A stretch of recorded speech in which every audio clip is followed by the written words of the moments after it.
These two giant pandas, Yunchuan and Xingbao, left their home at a panda base in southwestern China on a rainy night, with some locals lining up the streets to bid them farewell, holding signs with their names and images, watching them leave in a truck headed for the airport for their charter flight bound for San Diego. Now, the loan of these pandas was finalized in February, marking the first time that China is sending pandas to the U.S.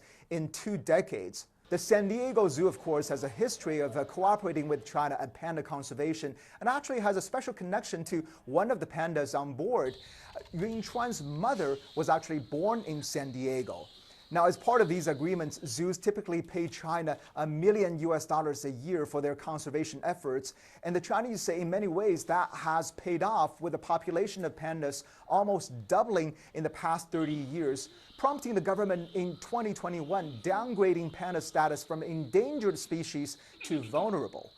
China also has a history of engaging in so-called panda diplomacy, initially giving and then loaning pandas to countries with friendly or improving ties with Beijing.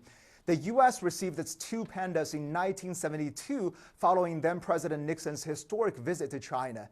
But in more recent years, the number of pandas has dwindled in the U.S., with tensions rising between the two governments. Now, with bilateral ties somewhat stabilized, zoos in the U.S. and indeed in many countries that are U.S. allies are anticipating new arrivals again, with fresh agreements just announced for the National Zoo in Washington, D.C., as well as zoos in Australia and most recently in Austria.